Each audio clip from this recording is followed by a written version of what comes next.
And you thought your family had drama. No earthly family has had to contend with as much drama, conflict, and backstabbing, in one case literally, He did try to kill me. Yes, me too, on many occasions.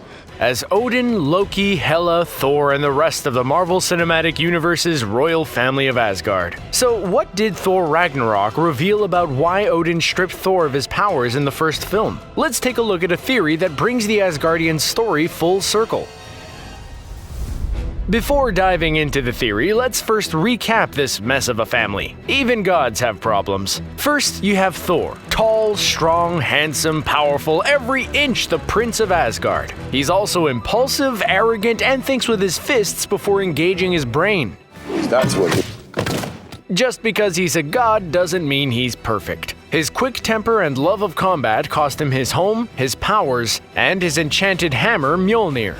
Then you have Loki. Sneaky, devious, scheming, conniving, and those are his good points. The God of Mischief is always looking to take the throne and take down his adoptive brother. Thor Ragnarok introduced audiences to Hela, Thor and Loki's older sister, who had helped her father conquer what would become Asgard, only to be banished when she sought to extend their conquests to the rest of the 9 realms.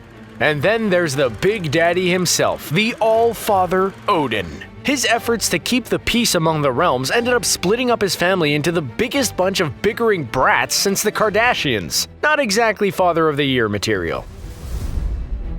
In 2011's Thor, Odin is about to retire and pass the throne on to his son. In the middle of the coronation, a band of frost giants invades Asgard, steals the casket of ancient winters, and escapes to the realm of Jotunheim. Thor leads a group of Asgardians to Jotunheim to take it back, defying Odin's orders. Thor and his friends mow down dozens of frost giants until Odin steps in and takes them back to Asgard. As punishment for his arrogance, Thor gets stripped of his title, his powers, and his hammer, and exiles him to Midgard, the realm we know as Earth. He struggles with life on Earth, falls in love with physicist Jane Foster, and tries to recover Mjolnir, only to learn that he is no longer worthy to carry the magic hammer. Only when he learns humility does he have his powers restored, allowing him to defeat the giant robot called the Destroyer. In 2017's Thor Ragnarok, Thor learns that Odin had fathered a girl, Hela, before he was born. Much like Thor, Odin exiled Hela due to her combative nature and her attempts to thwart his efforts to maintain the peace throughout the 9 realms. After Hela's exile, Odin covered up her existence. He rewrote Asgard's history to portray himself as a peacemaker and a benevolent ruler. Odin also cast himself as a mighty warrior king, not as a ruthless conqueror, which became another aspect of the myth that Thor believed and sought to emulate. When Odin dies, Hela is freed from her 1,000-year prison sentence. She orders her brothers to kneel, an order to which Thor responds by throwing Mjolnir at Big Sister's head. She catches it in one hand and crushes the enchanted mallet like an empty beer can at a frat party.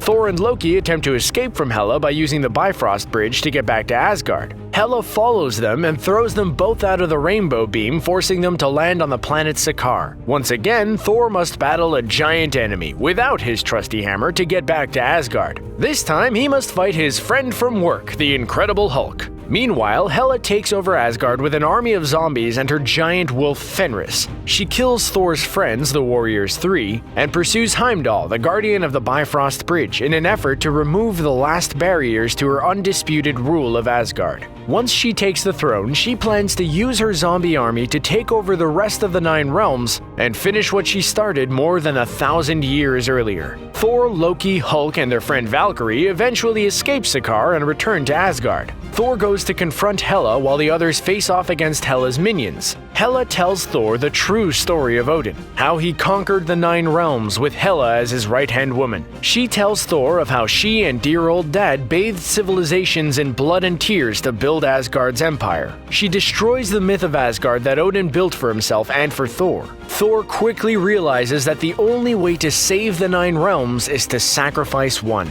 Asgard. He must bring about Ragnarok, the end of all things, if he is to stop Hela's plans. He frees Surtur, a powerful fire demon, and imbues him with a portion of the eternal flame.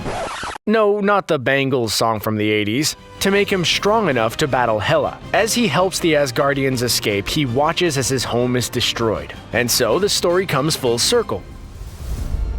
Odin's conquests boosted Asgard as the leader among the 9 realms, but Hela's thirst for power nearly destroyed it. So Odin had her exiled to preserve their kingdom. Years later, Thor's thirst for glory in battle also threatened Asgard, so Odin exiled him to protect the kingdom and preserve his image as a peacemaker. In the end, Odin's lies, however well-intentioned, led to Ragnarok. Odin died on Earth. Hela died fighting Surtur in the ruins of Asgard. Thor and Loki escaped, but were still unable to trust each other, even as they faced a threat greater than anything either of them had ever seen. Not only did Odin exile Thor to punish his son for invading Jotunheim, he did it to make up for his own mistakes. He sought to prevent Thor from becoming a power-mad conqueror as he was in his younger days and as Hela later became. The biggest difference is that unlike Thor, Hela never learned humility. Her exile only fueled her bitterness and ambition. By losing his powers in the first film, Thor learned how to be a selfless hero, rather than a self-aggrandizing braggart. By losing his eye, his hammer, and his home in Ragnarok, he learned that heroism doesn't come from lies and disinformation, but through pain and sacrifice.